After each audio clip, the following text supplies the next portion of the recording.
Hello les cousettes et les cousets, j'espère que vous vous portez bien. Aujourd'hui on se retrouve pour la leçon couture numéro 19. Donc ensemble aujourd'hui on va apprendre à coudre des boutons à la main. Dans cette vidéo je vais vous montrer la méthode que j'ai adoptée, c'est-à-dire celle que je préfère. Mais il existe différentes manières de faire, donc à vous de choisir celle qui vous correspond le mieux en parcourant différents tutoriels. Quand on discute avec des cousettes et des cousets qui ont plusieurs années de couture derrière soi, on se rend compte qu'on a entre nous des manières de faire différentes, des petites variantes, même au niveau du matériel. Mais le plus important ici dans notre cas présent qui est de coudre des boutons, c'est que 1 ce soit solide et que 2 la finition soit propre. On va partir du principe que l'on souhaite coudre des boutons dans le cadre d'un boutonnage, que ce soit d'un chemisier, d'un manteau, d'une jupe, peu importe. Et on va étudier ensemble 3 types de boutons. Le premier, ça va être un bouton à tige, aussi appelé un bouton à pied. Donc en fait, il n'y a qu'un seul trou.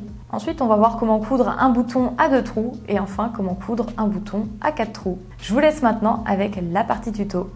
C'est parti pour le bouton à pied qui a pour particularité de ne pas avoir de trous visibles et que je trouve pour ma part très esthétique. D'ailleurs, dites-moi en commentaire quel type de bouton vous préférez, je suis assez curieuse.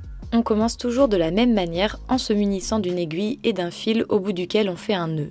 Si vous cherchez une méthode pour les réaliser de la manière la plus simple possible, je vous invite à visionner la vidéo qui s'affiche en haut à droite.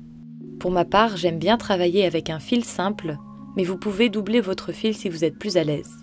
Souvent, on vous conseille de piquer sur l'envers et de faire ressortir le fil sur l'endroit de votre cousette. De mon côté, je préfère piquer directement sur l'endroit de la cousette sur 1 mm pour cacher le nœud.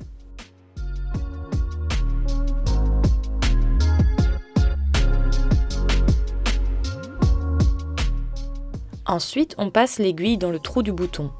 Puis, on ressort sur l'envers en essayant de piquer juste à côté du nœud.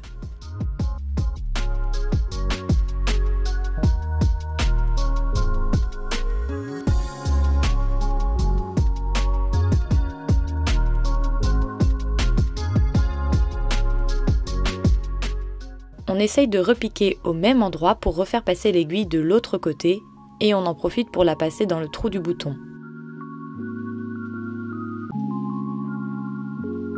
On ressort à nouveau sur l'envers en piquant au même endroit.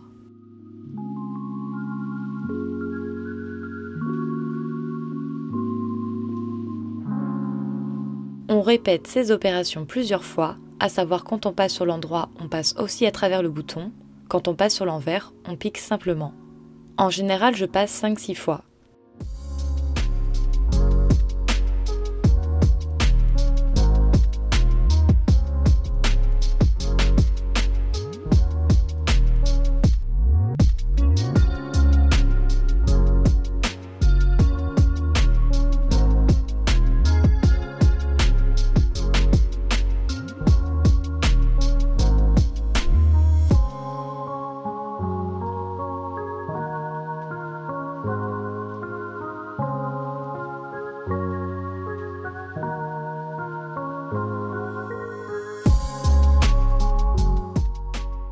Quand on sent que c'est bien solide, une fois que l'on est passé une dernière fois sur l'endroit, plutôt que de repasser sur l'envers, on réalise un point d'arrêt à la main. Là encore, si vous ne vous sentez pas à l'aise avec le point d'arrêt à la main, je vous invite à visionner la leçon couture que j'ai faite à ce sujet et qui s'affiche en haut à droite de la vidéo.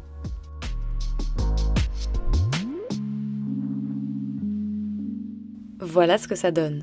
J'aime bien ce type de bouton car ça donne un résultat aussi propre sur l'endroit que sur l'envers.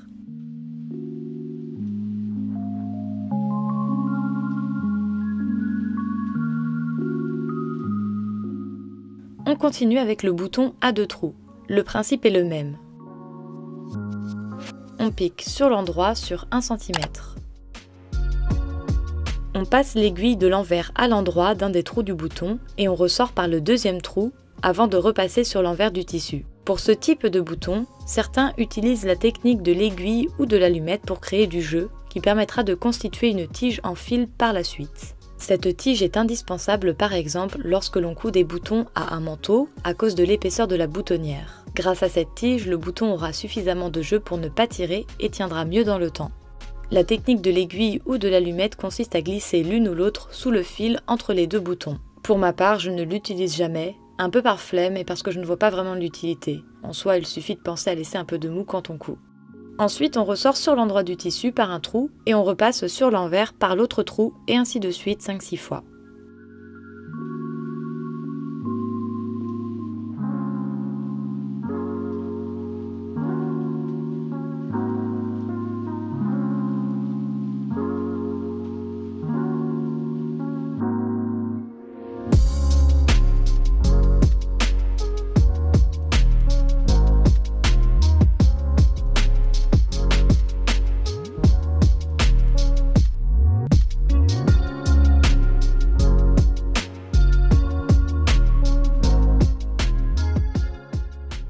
Lorsque l'on estime que c'est suffisamment solide, plutôt que de repasser sur l'envers, on plie le tissu pour faire ressortir l'aiguille entre le bouton et le tissu.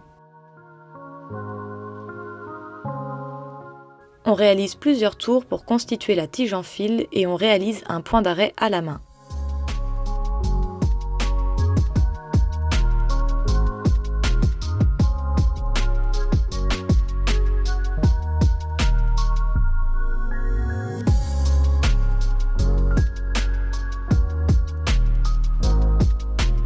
Et voilà ce que ça donne sur l'endroit et sur l'envers. Ça se voit un peu plus que le bouton à pied.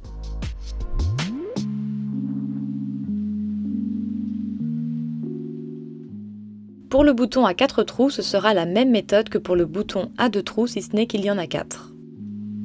On pique sur 1 mm sur l'endroit du tissu après avoir fait un nœud au bout du fil. On peut décider de piquer en diagonale ou en ligne parallèle. Pour ma part, je préfère l'esthétique en croix, donc je vais vous montrer cette méthode, mais c'est la même chose pour les lignes parallèles, si ce n'est qu'au lieu de piquer en diagonale, on pique dans le trou en face. On sort par un trou, et on pique dans sa diagonale en faisant sortir le fil sur l'envers du tissu.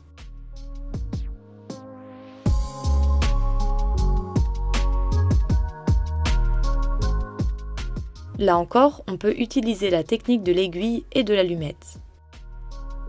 Ensuite, on pique en face du trou par lequel on est sorti et on repique dans sa diagonale. On répète ces opérations 5-6 fois en laissant du mou comme précédemment. Donc on pique en face, puis en diagonale.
Lorsque l'on estime que c'est suffisamment solide, plutôt que de repasser sur l'envers, on plie le tissu pour faire ressortir l'aiguille entre le bouton et le tissu.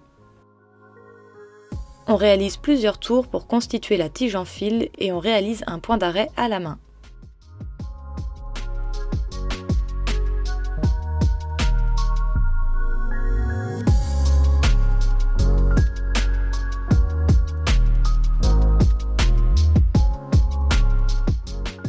Et voilà ce que ça donne sur l'endroit et sur l'envers. C'est sûrement le bouton qui se voit le plus sur l'envers, mais ça reste léger.